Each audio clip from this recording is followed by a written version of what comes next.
Thank you for tuning in to the first episode of Bend the Knee Sports. I am Brandon, joined by Paul, and this is our goal to bring you guys a sports show brought to you by passionate fans about topics that we enjoy.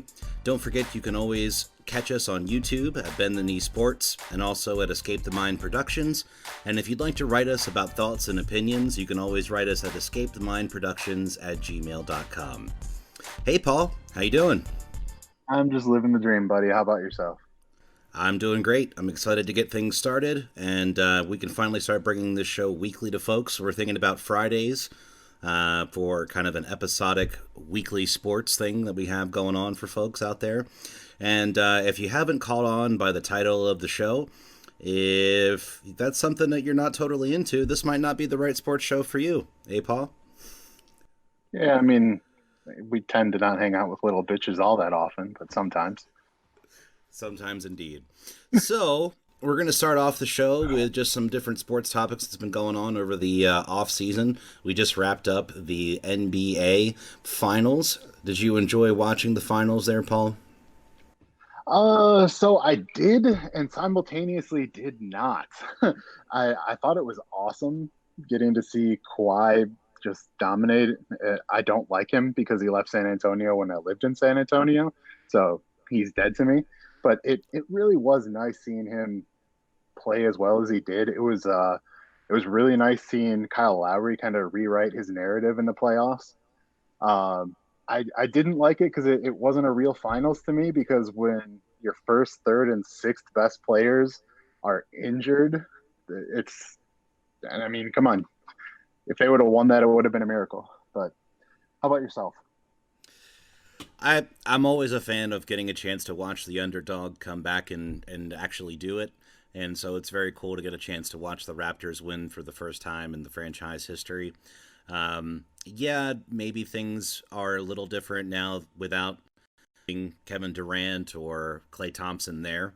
But you know what? It's still a super deep team. And I think that they definitely put up a good fight. It wasn't boring by any stretch of the imagination. It's not like any of the games were a real blowout.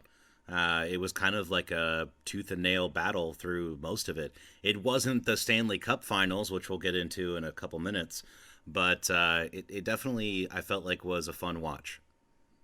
Yeah, agreed. So what do you think is going to be on the horizon for Clay and KD? Do you think that KD, from all it seems all reports, is going to be out pretty much the entire next year, and Klay Thompson looks like he's going to be out for the next 9 to 12 months for them to be able to graft and attach the bone back. So I think that's going to make the offseason definitely a lot more interesting, because there's going to be a bit more money floating around, I would assume, than might have been there previously. So from what I've been reading and hearing so far, it's actually kind of interesting the way that things are thinking about going on. The latest on KD is that he's going to do a sign and trade so he can get the Supermax from Golden State, and then do a sign and trade with New York. That way, the Warriors won't lose everything without getting something in return, and KD can get his money. I think going to the Knicks is stupid. I don't know why anybody would want to go there. It's the worst owned team in sports right now. It's crazy. Clay, I think, is going to sign the max with the Warriors, so I don't see a lot of that changing. Um, where everything goes after those two dominoes fall, though, it's going to be a fun July. Yes, if nothing else, I definitely think things are going to be interesting for sure. So, yeah, I mean, with KD out for the 2019-2020 season, and by the time he gets back, he'll probably be about 32 years old. Do you think he's going to have a chance to be the same elite player in the aftermath of such an injury? I do, because he's so skinny and tall. He's lanky. He's not like Boogie. I was surprised when Boogie came back, and although he hurt himself because he came back too early, and he wasn't the Boogie of old. He was better than a lot of people thought he was going to be because he had the same injury there. Um, if I was if I was KD, I would want to stick in Golden State for rehab because they did great things with Steph when he was hurting his ankles. They did great things for everyone else who's had injury problems there. Boogie getting to do his rehab there, I think it was very helpful. Um, so I I understand why he wants to leave because it doesn't necessarily look like he's needed. Um, but I would at least want that training staff if it was me. And in further free agency news, probably by now everybody knows that Anthony Davis is on the move to the Lakers. LeBron What? James and Anthony Davis are really going to play on the same team in 2019 and 2020. It's actually happening. After 5 months of nonstop negotiating and drama through the media, the Los Angeles Lakers agreed to trade Lonzo Ball, Brandon Ingram, and Josh Hart, and a bevy of picks for Anthony Davis, according to ESPN's Adrian Wojnarowski. New Orleans is getting quite a draft, or quite a draft haul rather, from the Lakers, including 3 first-round picks. Their 2019 first rounder, number 4 overall, 2021 first rounder, top 8 protected, 2023 unprotected pick swap, 2024 first rounder, and 2025 unprotected pick swap. So, what do you think? Do you think that the Lakers gave up the farm to get AD, or do you think it was just enough? I think both teams did well here. Um, I think most of what the Lakers gave up, they can live without. I think getting Anthony Davis, who's a generational talent at his position, um, he was actually scouted to go into college as a point guard, and then he grew. I want to say it was like 6 or 10 inches his senior year in high school. So he ended up turning into this monster 7 footer, but he's got touch. He's got a lot of skills. So I think that it's going to work out for the Lakers if everything if LeBron comes back and is maybe a top 10 or 15 player because he is starting to look a little old with this injury that just happened. Um, Now, while the trade looks like it's going through, there is a scenario that cancels everything out because the Lakers didn't have the cap room to deal with Anthony Davis's $4.1 million trade option. Correct. So so it's going to be interesting if someone decides not to change anything or I mean if I'm Anthony Davis, I'm taking that $4 million because it's my $4 million.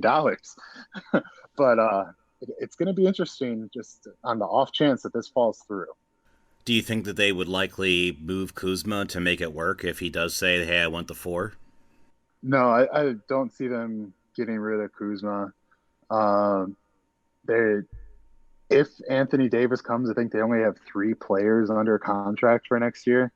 So the Lakers were hunting for second round picks so they could try to fill out their roster with cheap people. Um, I don't know. I know that they want to try to get another max player, but I think getting another max player would be a mistake. Uh, Unless you're getting Kawhi, who's arguably the best player in the NBA right now. I wouldn't spend max dollars on anybody else. I would try to round out the roster and not with Rajon Rondo and all those other players that didn't do so well. Lance Stevenson.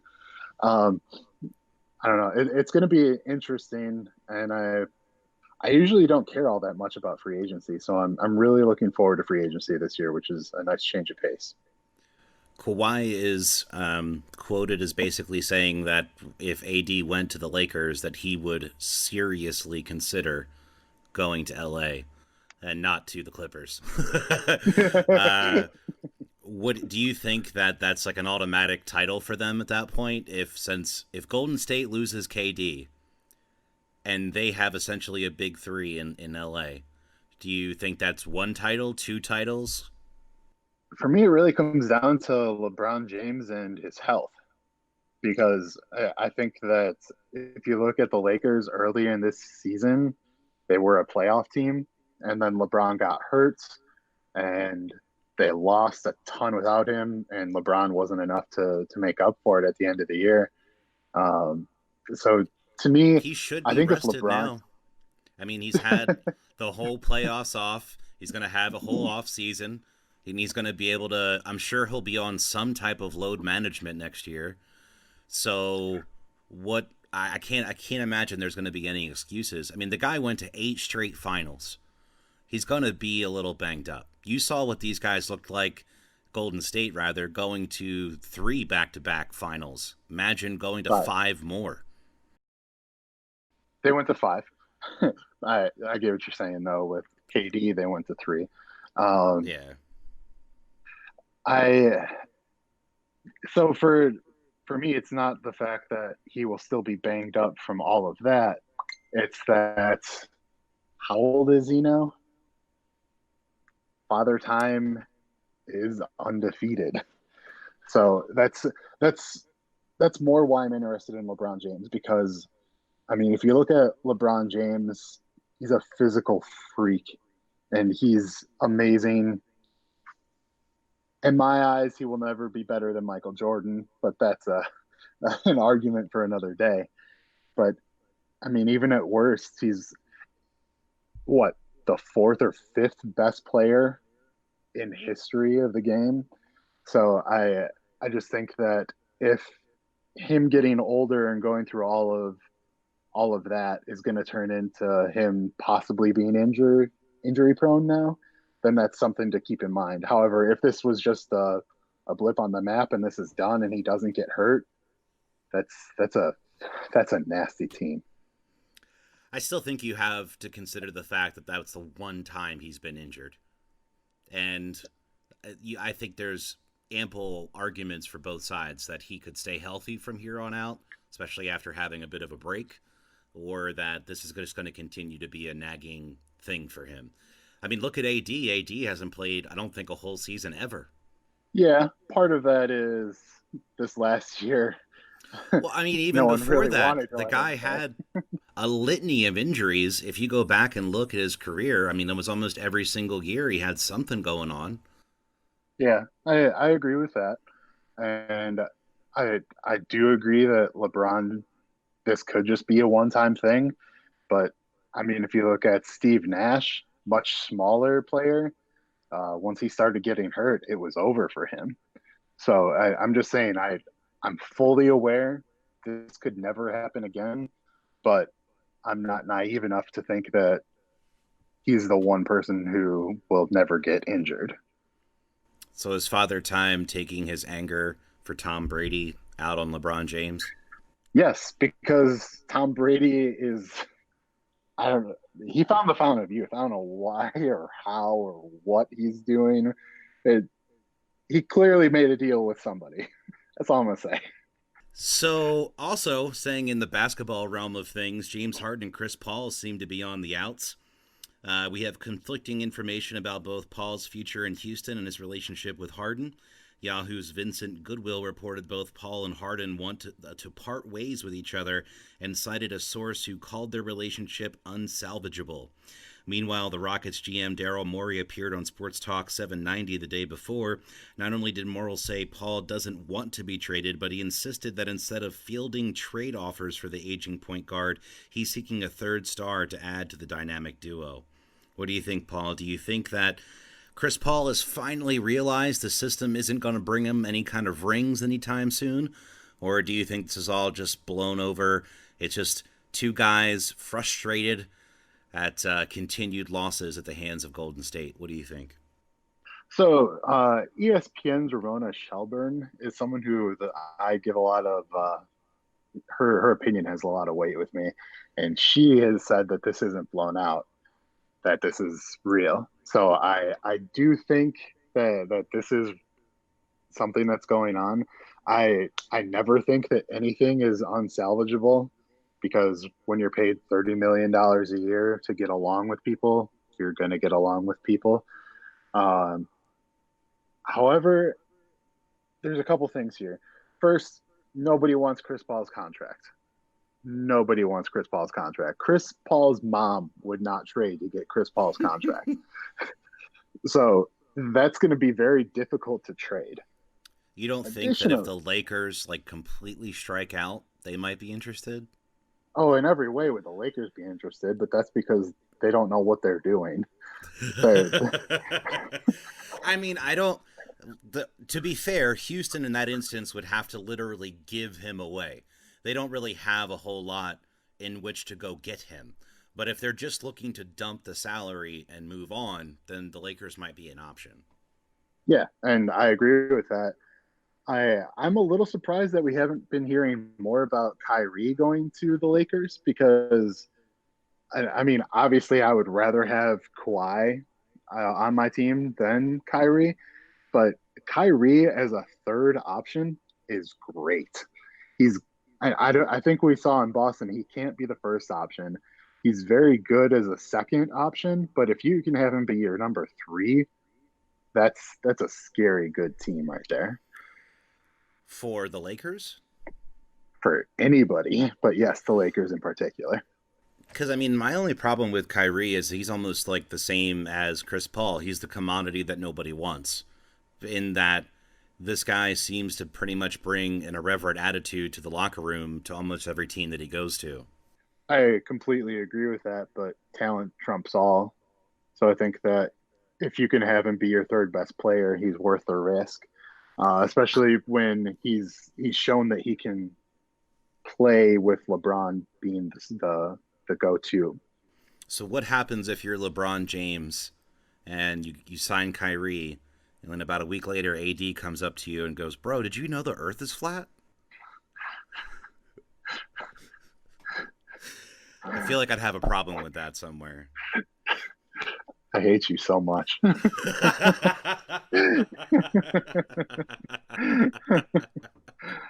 I uh, hate you so much. Anyway, I digress. Let's get back to this Chris Paul thing. I don't think James Harden can be your best player.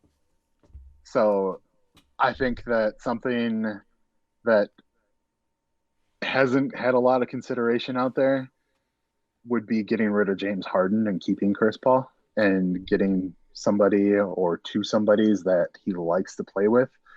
Um, I think that we have seen as I mean, especially in this last finals, is there you can't play hero ball and win when everybody went down and it was just Steph out there and he scored 47. I think they still lost by 10. So you can't do that. Whereas the Raptors, everybody was touching the ball, everybody was shooting it. The Rockets are set up for hero ball where James Harden or Chris Paul just gets to play ISO with somebody and then throw up a three at some point. So I'm of the opinion that if you can get a decent haul for James Harden, then keep Chris Paul because nobody wants that contract anyway, and you can try to pair him up with somebody. I don't see that happening, but yeah, I can definitely see where I feel like that would definitely possibly go better, just because it's an actual commodity versus no commodity, really. But I don't think the Rockets are going to do that. I agree that they probably won't do it. I'm just throwing it out there as something that would be interesting because then you have Chris Paul, who is he's been a pretty good pass first point guard rather than throwing it up first. And if you go back to D'Antoni's old system where the ball is what gets the energy and no ISO ball, then I think that that's something that could be successful until Chris Paul's legs fall off. It's that I feel like that's definitely going to be for me one of the more interesting places to watch because again they very restricted with the cap unless they're moving what Clint Capella. I don't really see a whole lot of places they could really go with that. And like you said, there's not going to be many teams that are interested in Chris Paul. So, Yeah. well, I think we're going to move on from basketball a little bit and move our way into something that Paul and I have a definite affinity for, and that's going to be football. One of the things that has happened in the offseason, I know for myself, that's been a little close to my heart, is that the Eagles have reportedly signed a 4-year contract extension with Carson Wentz, worth $128 million with $107.9 million guaranteed. 66 million guaranteed at signing. That's an annual average of 32 million in new money. The extension can escalate to a total max of about 144 million. If one factors into the 2 years Wentz was already under contract for 2019 and 2020, his contract is actually a 6-year pact worth 154 million, and that comes out to about 25.8 million per year. It comes as no surprise that the Eagles signed Wentz to a long-term extension this offseason. Lurie, Howie Roseman, and Doug Peterson have all been very straightforward about believing in Wentz as their franchise quarterback. So what do you think, Paul? Do you think the Eagles have bit off more than they can chew, or do you think that they're right where they want to be with their long-term signed number one quarterback? I have very mixed feelings on this. I think that quarterbacks are very coddled in today's NFL, and as soon as it looks like they might have competition, they they kind of fall apart. And I feel like that's the opposite of everywhere else. Competition has always been what drives everybody to get better. So I think that it was personally, I think it was a mistake trading Nick Foles just because Wentz has been so injured. Um, you were just talking about Anthony Davis, who has something every year. Carson Wentz has had a couple of really big somethings the last couple of years. So I'm very interested in following where he ends up as far as injuries go over the next couple of years. The best ability is always availability, and he hasn't shown to be in there right now. So I'm happy because maybe the Eagles won't be able to compete, but we'll see we'll see what happens, I guess. You know, it's interesting to me because I feel like this is a bit of a situation very similar to what you had with Kevin Durant. You have a guy that gets injured who is clearly one of the best players on the team, and he wants, in my opinion, wants to come back to play so his team can win. And maybe, just maybe, came back too early. Now, obviously, with KD, it was a lot early in that instance, but you had doctors telling him that it couldn't get any worse, which I think is an arguable point now that we know what the outcome is. And with, I wonder how much of that you had with Carson Wentz last year, of people telling him, hey, you know, to an extent, we're not going to know what this is going to do until you go out there and actually try to use it, because there's only so much of that you're going to be able to practice for. And if they're saying, hey, I think this is strong enough, but maybe in reality it would have been the best idea for the Eagles to sit him a bit longer with Nick Foles in the arsenal and just make sure he was 100% before bringing him back out again. What do you think? I was a little worried where you were going at first because comparing Carson Wentz to one of the top two or three basketball players in the league, that would have been a bit of Well, a stretch. But if you're just talking about from an injury perspective, purely then injury yes, I can. perspective. Okay, yeah, then I can definitely see that. And I mean, at some point, you have to protect the player from himself because he's always going to want to come back early. Um, with the probable exception of Derrick Rose. And wow, do I feel bad for Derrick Rose? Like he tried to do everything right, and he just his body gave up on him. Well, you have the opposite situation with Kawhi in San Antonio, right? The team's like, dude, go play, you're awesome, and he's like, nah, I'm good. I'm gonna sit. I don't feel right. I think it's hard because Kawhi is a very private person. Um, so it was. I mean, they just didn't communicate well, and that was what ended up costing the Spurs one of the best players in the game right now. Um, so yeah, injuries are tough. They're very, very tough, and I'm not going to wish an injury on Carson Wentz, not by any stretch of the imagination. If it was up to me, nobody would get hurt, and we would actually get to see who the best is. Um, but football is a contact sport. People get injured every day. So I hope that he's able to come back and stay healthy and earn that contract. But again, I think that extending him with 2 years left on his contract and getting rid of your backup who has proven to be capable. Obviously, he took them to a Super Bowl. Um, it's a risk. It's a risk, but I guess we're gonna have to see how that one plays out. I am a huge Carson Wentz fan in that I like the guy. I think he's a great guy. I think he is immensely talented, but it's going to be very interesting to see if he can live up to what everyone believes he can be. Something that was close to my heart to something that's close to yours. It's seemingly all reports coming out already with Matt LaFleur and Aaron Rodgers. Makes it seem like things are not off to the best start. Maybe a little bit more of an auspicious start. Something along the lines of, from my understanding, and I'm just going to kind of dumb this down a little bit because I don't really want to get into reading down the whole report because it essentially I feel like can be surmised in one sentence. Aaron's not really allowed to call the audibles he wants to call, and he's kind of throwing a temper tantrum about it. What do you think, Paul? All right. So my understanding is Matt LaFleur doesn't want audibles called ever because he wants plays in a very specific order because they set something up later in the game plan. Um, Having played football for a while, I think that it's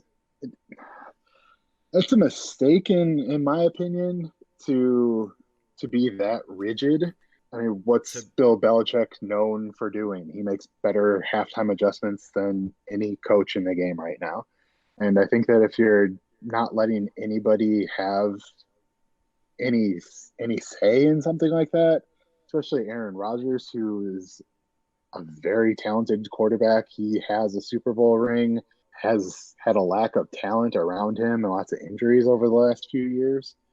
So I I'm personally on Aaron's side on this one because I think that it I don't think that you can just come in having no real experience as a coach and tell one of the best players in the game, hey, you're going to stop doing what has made you successful. Having said so that, I'm also part of a minority, and probably that I'm the only one who thinks this. But 2 years ago, I said that they should trade Aaron Rodgers to get a Herschel Walker like return because there was no talent left on the team. I'll get to that in just one second, but to my understanding, it's not that he can't call audibles. It's that if he does, he only has option A or B. Like, you only have set audibles for each situation, and if something goes down, you're only allowed to pick from said set audibles. So what happened to Peyton Manning? Because I believe Peyton Manning was a pretty good quarterback and had a couple Super Bowls and liked to call audibles at the line. Is that what happened to him too? Did someone say no? We're not going to let you I'm do this anymore. I'm pretty sure Tom Brady's one of the best defensive reading quarterbacks in the game who calls audibles all the time. So yeah, I mean, there's evidence out there that this is not exactly the way to go, but this same system got Matt Ryan to MVP. Matt Ryan. So, you don't think that maybe could translate into good things for Aaron Rodgers? Broken clocks right twice a day there, buddy.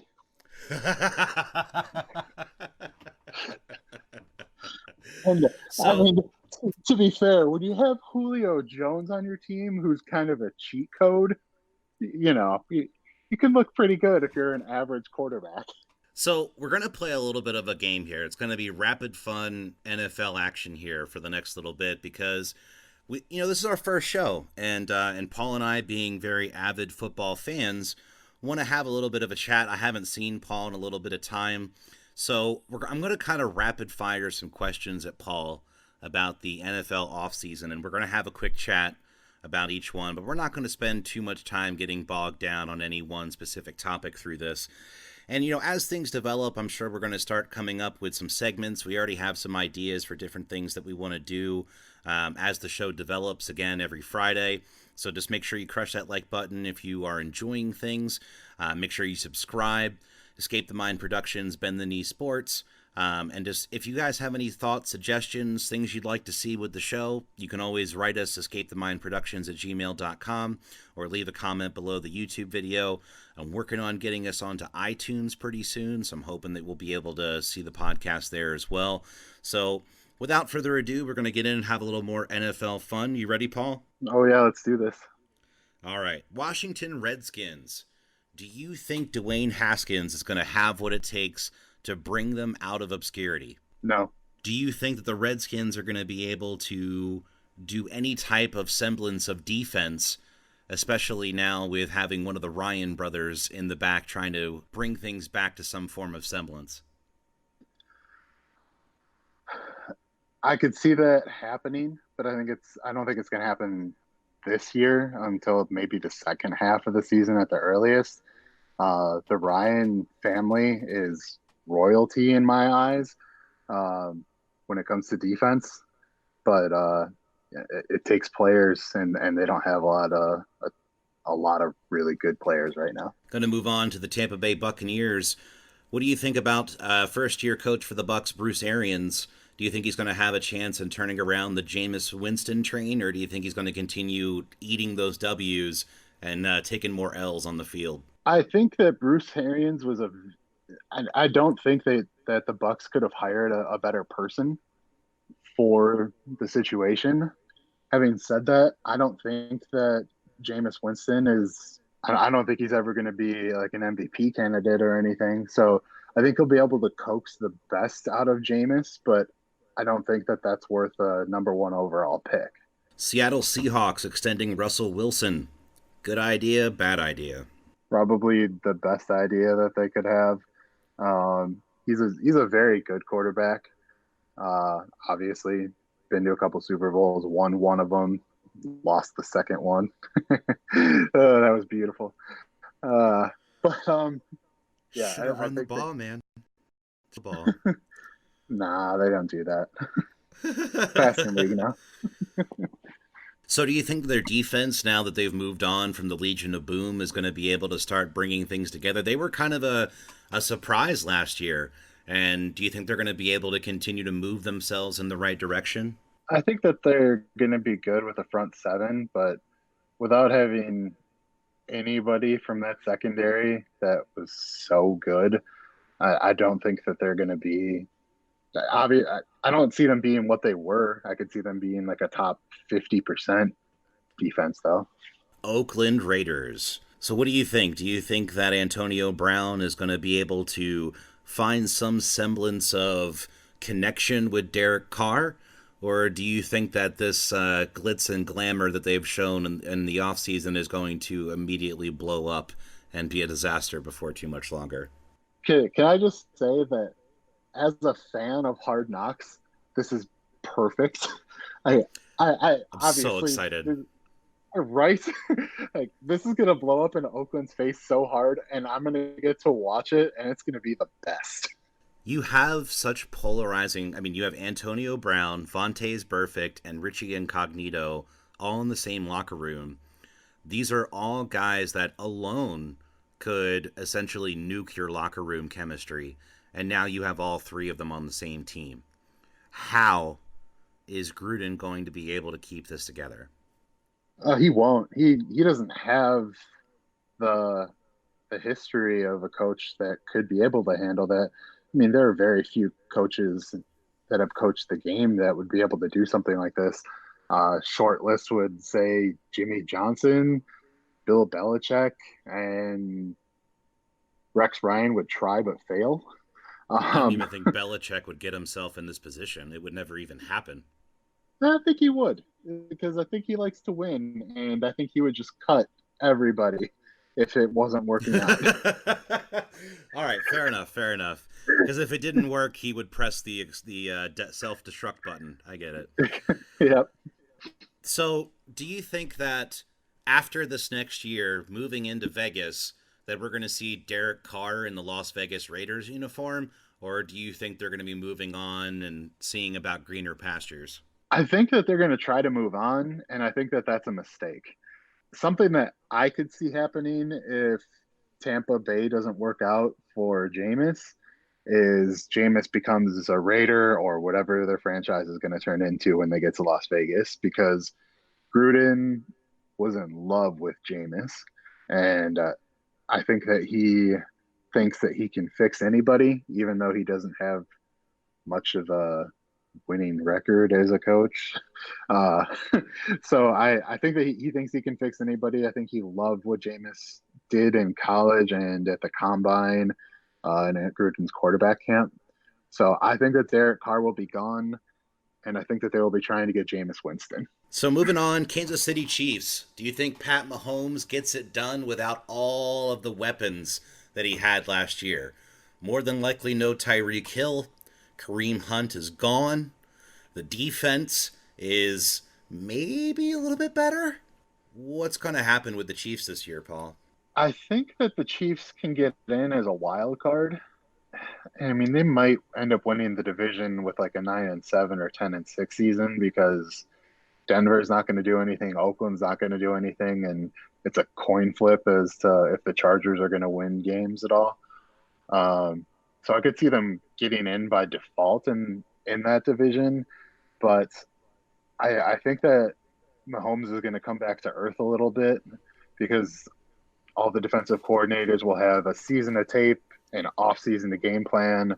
Yeah, I think it's going to be very interesting because we've never seen anything like Pat Mahomes before. So I'm very interested if this was a 1 year wonder or if this is just the next step of the game. We're going to get into some fun territory now. New York Jets, one of the most back and forth off seasons. They signed Le'Veon Bell. They shore up some of their defense by spending oodles of money. And then they let their GM go and then bring in Joe Douglas from the Eagles. So, do you think Sam Darnold, now that having the Le'Veon Bell in the backfield, is going to be able to make that step forward that everyone has touted him to be? I remember last year, everybody, before the season started, it was Sam Darnold, Sam Darnold, Sam Darnold. And it ended up being Baker Mayfield and Pat Mahomes. So do you think Sam Darnold's going to be able to actually become a household name? Or do you think this is going to continue into more of a dumpster fire for the New York Jets? I'm all for the dumpster fire when it comes to the Jets. I think that Sam Darnold struggled in college. He wasn't a great quarterback in college. I don't think he will be a great quarterback in the NFL. I could see the Jets having a very high pick next year and considering dumping Darnold after two poor seasons. Do you think Le'Veon Bell, the whole situation with Le'Veon Bell and Adam Gase was kind of blown out of proportion? Reports were essentially that Gase kind of felt like they overpaid him. He didn't really want him there. I mean, Gase, I might be wrong on this, but didn't he come in after the fact? I don't remember if it came in after the fact or not, but I do think that it's funny that there were rumors that they were trying to trade Le'Veon as soon as that whole thing happened. So the Jets are just that. Come on, that's a dumpster fire. They're never gonna, maybe not never, but it's gonna be a while before they do anything that matters. It's just amazing to me that, like, I mean, my entire life they haven't been very good, Hey, you and don't say that. You don't say that. Butt Fumble took them to a couple AFC Championship games before he remembered he couldn't play quarterback either. So, yeah, you know. that's true. I was just gonna say my next door neighbor where I used to live was a Jets fan, and whenever I saw him, I was always like, "Hey, man, what's up? Keep on swinging, man. You'll get there eventually." so, Should get him a ticket to a game with a brown paper bag. yeah, right. So the next one on the list that I feel like is an interesting one is going to be the 49ers. It looks like Garoppolo's coming back. They have shored up their defense in spades through the draft with Nick Bosa. And I really feel like this is going to be a team that has a chance to possibly be what everybody thought they were going to be last year before Garoppolo went down. So do you feel like this is going to be their chance to finally see if Kyle Shanahan has what it takes? Or do you feel like this is going to be another boom and then bust year for the 49ers? So I don't think that they have a great year this year. I do think that they take a step forward, but they're in a very tough division. Aside from having two guaranteed wins over Arizona, I think if they can get a split with the Rams and a split with the Seahawks, that they're having a pretty good time. Um, I think that Jimmy is going to come back. I think he has a very good second half of the season. Coming back off that knee, I think it takes time to build the confidence that your knee is going to do what you want it to do. So I see them taking a step forward. I'm very, very intrigued by Nick Bosa, and I'm excited to see what he does. But I think that they need I think that they take a step forward because they need the good year before they have the breakout year. And I think that this is going to be the good year. Blake Bortles is finally out of Jacksonville, and Nick Foles has come in to try to save the day. Do you think Nick Foles can do it again? Can he be the savior for another team, Paul? Or is this going to be another maybe 6-win season for the Jacksonville Jaguars? I think the Jags, their defense isn't as good as it was. They're starting to lose people. They're going to get paid from when they had that really good run. I think that Houston and Indianapolis are gonna be in contention for winning the division. So I think Jacksonville has 6 to 8 wins next year, and I think that that's kind of it. I think a lot of it's going to be on the back of Leonard Fournette. And if he can stay healthy and if he can be the player that he has the potential to be. Because Nick Foles is going to need that, especially in Jacksonville. Yeah, And I I think agree. if they can have a running game as dominant as Fournette is capable of being, that they have a chance to actually maybe do something this year. But I would say all things right now are pointing towards I doubt it.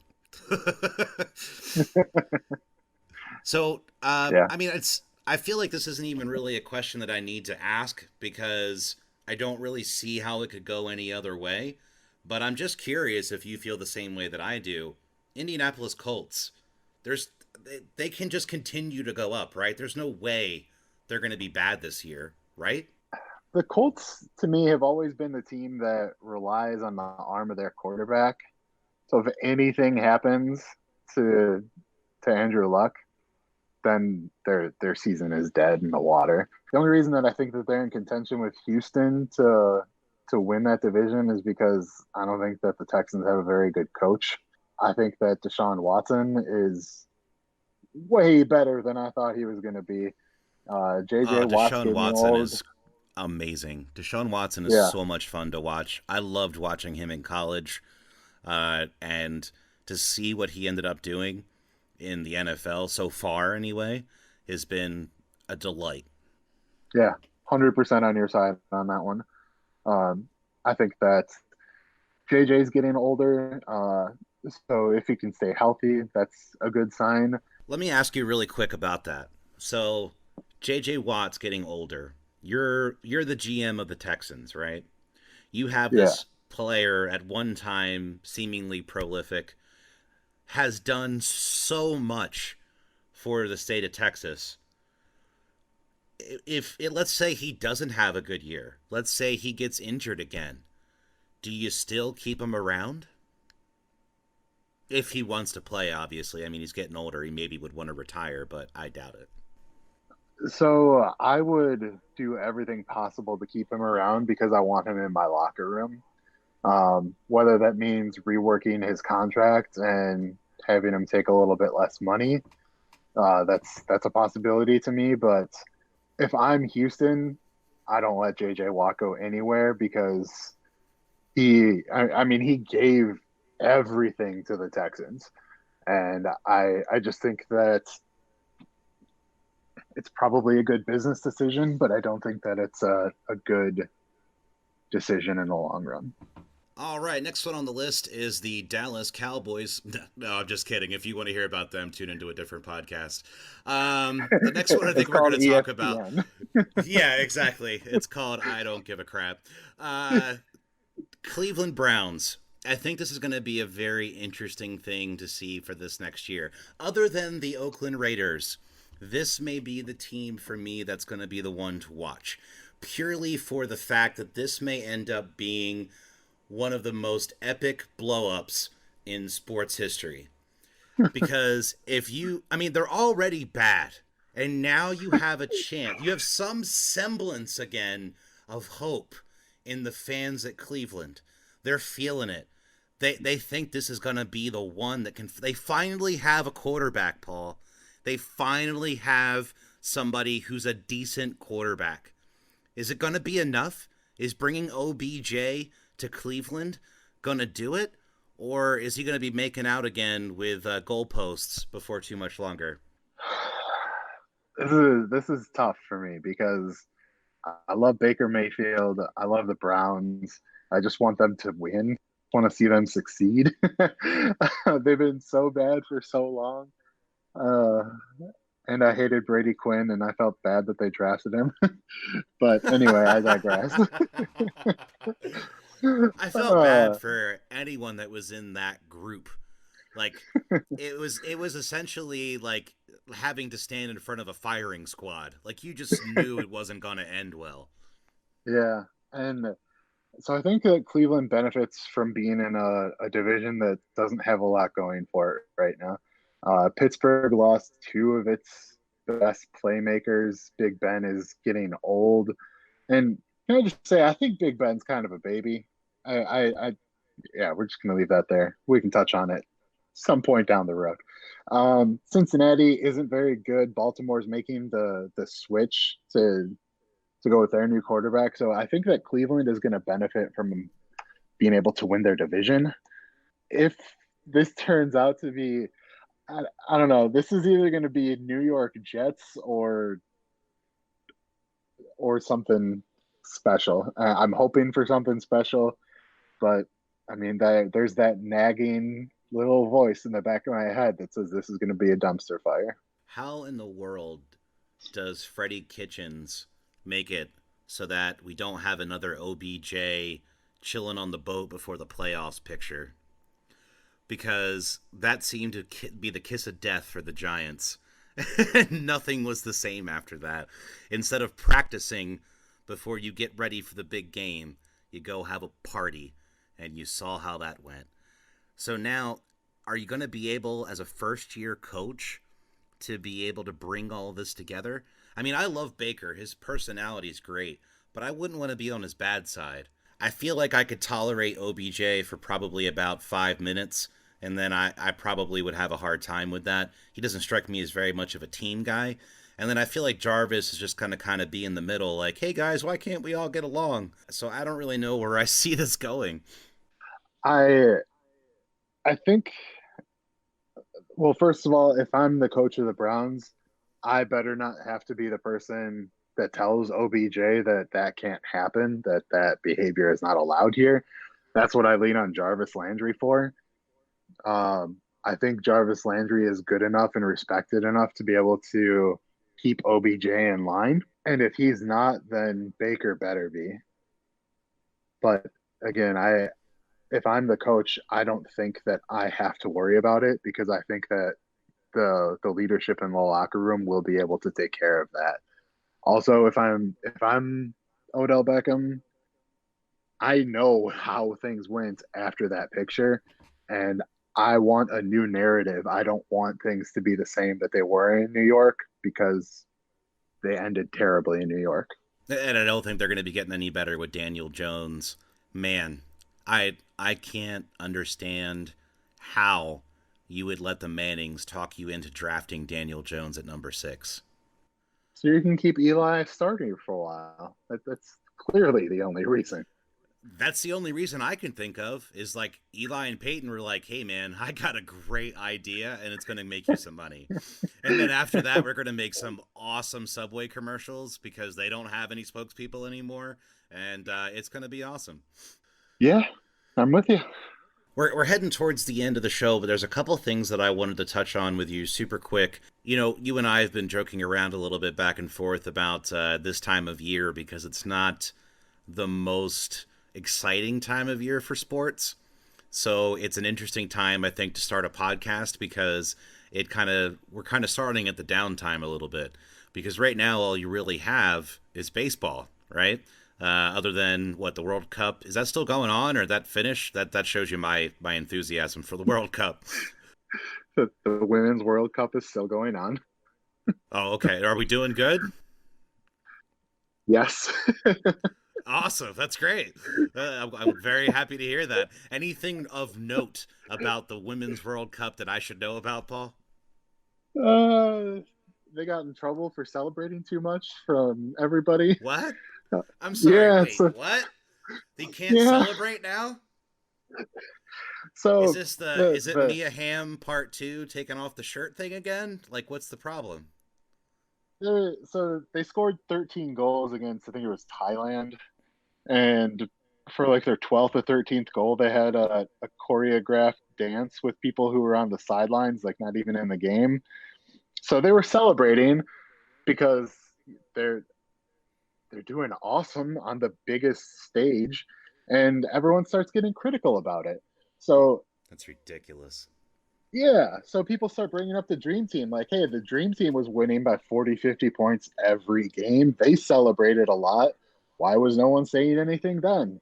Um, and Sarah Spain from ESPN, another phenomenal reporter, uh, she thinks that a big part of it is because they're women and that it's a sexism thing. And I I really don't like to give that a lot of power, but that I hope really that's does not seem it. like it seems like that's what's happening here because when Tiger Woods was winning by double digits, did anybody say, "Hey Tiger, you're celebrating too much. You got to keep it down a little bit"? The Dream Team when that happened, uh, the Patriots when they win a Super Bowl essentially every other year nowadays. So I don't know. I whatever it is, I think that people need to remove the stick from somewhere and just let people celebrate. You have people who work their entire lives and this is the one place they want to be and they get there and they do amazing. You got to let them celebrate. If you don't like it, stop them from scoring. Exactly. It's that simple. And that's I mean, I've played sports in my life, you've played sports in your life, and I will if I'm sitting there and I'm getting killed, then maybe I'm a little bit to blame for that. Yeah, and that's one thing that I think and I don't want to blame kids for participation trophies at all because they didn't have a say in getting trophies. I Yeah, it's not the blame kid's the fault. exactly. I blame the parents and feeling that everybody has to feel special and everybody is special in some way. I truly believe that. One of my favorite quotes is from Albert Einstein. Is that everybody is a genius, but if you judge a fish by its ability to fly, it will always feel like a loser. That's not exact, but that's essentially what it is. I mean, some people are great at sports. Zion Williamson, Tom Brady, all these people are, I mean, they're special, they're gifted. Not everybody is, though. And that's okay. That doesn't mean that you should get a trophy just because you showed up.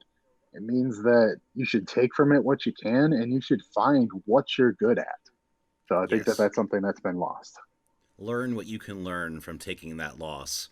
Learn how to come Exactly. back better. Find out why those people were better than you. And Yeah. a lot of times, it's not just God gifted talent. A lot of times, it's work ethic.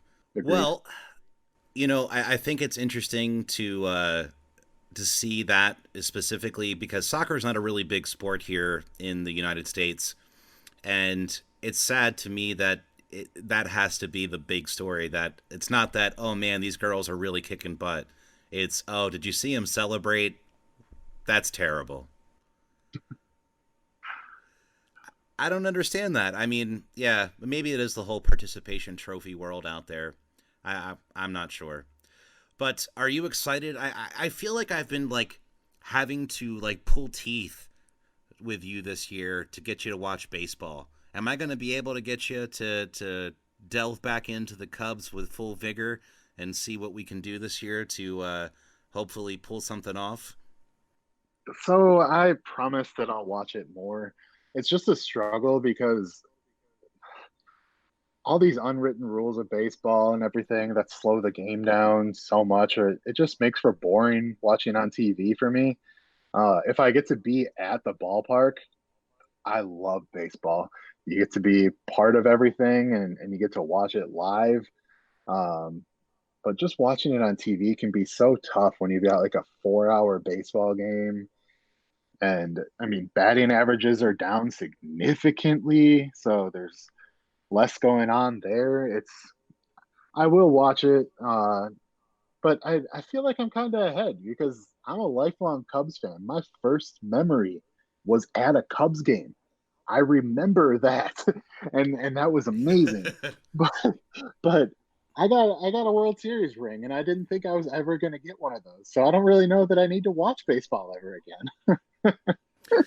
Yeah, I can certainly understand that. I've been a lifelong Phillies fan myself, and man, you guys almost had me converted that year. It was probably the most fun I have ever had watching a postseason baseball that my own team wasn't involved in. Like I watched every single game of that postseason, and I had a blast through the whole thing. Did I ever tell you what happened to me on Game 7? No.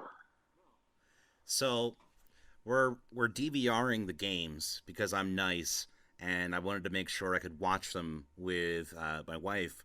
And so we're going through and we DVR the game, and it's Game 7. I got her super excited for it. She wanted to watch it with me, so I'm like, I'm not gonna watch. I was watching them during work, kind of like peering in at the score to kind of see what was what. But I was like, I'm not gonna do that. I'm gonna DVR it, and we're gonna sit down and we're gonna watch the whole game when it's done work. So I'm done work. We get food, we get drinks, we sit down and get comfortable. I grab the remote, I turn on the game. Something's wrong. It's in Spanish. Wouldn't you know, Paul? It was still better than listening to Joe Buck. I don't know I how. I still enjoyed it more than listening to Joe Buck. I don't see why you think you got the bad end there. So It was like the uh, baseball gods smiled down on me. And I asked, so my wife goes, so can't we just watch it on mute now? And I was like, no, like I want to hear the crowd. I want to like see what's going on. And I know a modicum of Spanish, so we can make this work. And, hey man, it's memorable. I'll never forget Game 7. I watched that whole game in Spanish. yeah, I was watching that game, and when the Cubs went up, I looked over at my wife and I was like, they're gonna blow it in the bottom of the ninth. And then the bottom of the eighth inning happened. And I was like, not bad. I was only an inning off. And because at that point, I was still in of course, the Cubs aren't going to win the World Series. They're the Cubs. So I was waiting for the worst case scenario. And that's exactly what happened. And then they went through and won it. And I'm not ashamed to say I had a tear in my eye as I watched Chris Bryant pick up that ball with that big grin on his face and then throw it over to Riz. And yeah, I that to me is one of the best sports moments of my life. Hey, I enjoyed it. I'm not even a Cubs fan. It's to me that's one of the things that I feel like with baseball and I mean any sport really. You just had it with basketball. When you have a team that has that long of a drought and you have guys on the team with such personality, it's so great to see them pull it off. Like Yeah. the personalities that the Cubs had on that team that year were second to none. I love your coach. Madden is just hands down one of the better coaches in baseball for sure. Did you see about the Rays today? That the MLB gave them the okay to pursue a split season between Tampa and Montreal. Yeah, I don't know why they're going to do that. Just move the team back to Montreal. Get out of Hey, Tampa. No one wants you there. speaking as someone who lived in Florida, right next to that stadium for years, let the team go. Nobody in Florida cares about that team. The team didn't care enough about Florida to lower the price of the tickets to actually get people to come out to the stadium. Why do you think nobody comes? Because it's expensive and you never win. I don't understand it. Like, it's when I went there, I wanted to go to a game, but it was just, man, am I going to pay all this money to go sit in an empty stadium and watch the Rays lose? But I feel Everyone's like old it's in Florida. everyone's old in Florida. There you go.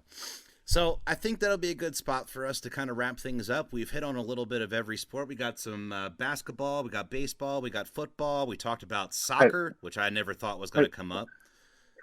I do want to touch on one last thing before we Okay. get All right. out of What's here. up? We didn't get to touch on the Stanley Cup, and that Oh, was one yeah. thing I wanted to touch on. Game seven was the highest rated game in 25 years. You know, I'm super happy that hockey is doing this well because hockey for the longest time was probably my favorite sport. Unfortunately for me, my team has been abysmal for the last several years, and it's kind of fallen out of favor with me. But I'll tell you what, when we talked about getting the show back to getting the show together, I went back and watched a lot of the highlights and the games from the last finals and before that. Holy cow! Like, I need to get back into hockey again.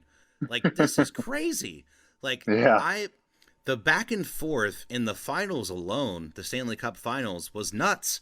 Like, I give St. Louis so much props because they took every punch that Boston had, literally, and kept coming back for more, over and over, and just did not get defeated at any point in time.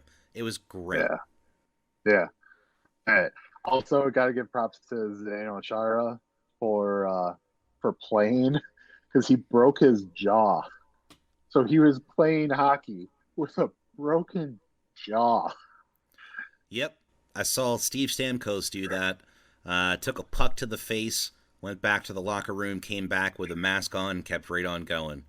You know, and Uh, that's what I love about hockey is I just don't think you get that from athletes in other sports. That yeah, sacrifice that you get from yeah, hockey. completely agree with you.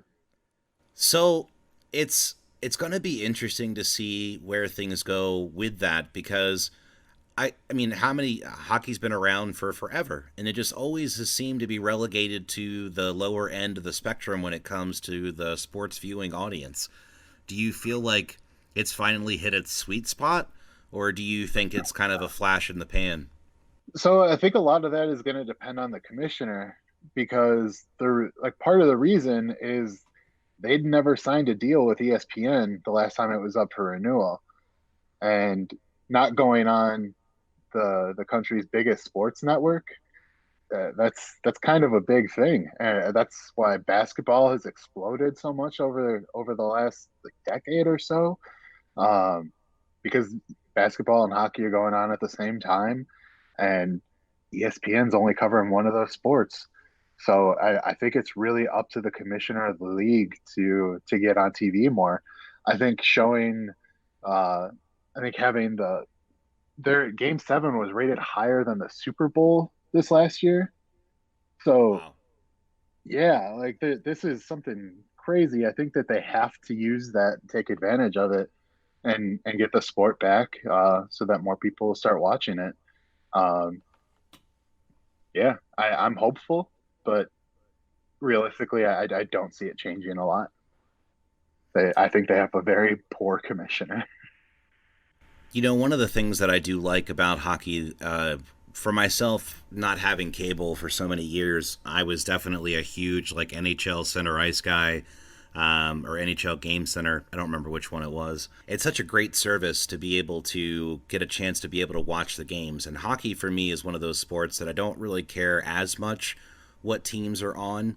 I mean, it was honestly just my complete frustration with my own team that made me just kind of walk away from the sport for a little while because it hurt me to watch former players of my team win cups with other teams, and I just like I have to walk away from this for a little while. But being able to see that finals and see the playoffs this last year, even after the fact, man, I feel like I really missed something, and I will definitely make sure that next year my butt's in the seat and I'm watching those games, because playoff hockey is just, it's so hard to match that. That's such a great thing to watch. Yeah, definitely. And I promise I will watch baseball, but that means you got to watch more hockey for me. That's not a hard thing for me to do by any All stretch right. of the imagination. All So right. I want to thank everybody for tuning in. Make sure if you've made it this far, you crush that like button and you subscribe. Bend the Knee Sports, Escape the Mind Productions. Again, don't forget you can reach us at escapethemindproductions@gmail.com. I am Brandon, joined by Paul, and I want to thank everybody again for tuning in for our inaugural episode of Bend the Knee Sports. This is going to be hopefully every single Friday, so just make sure you stay tuned in, and we love you guys. Take it easy. Take care.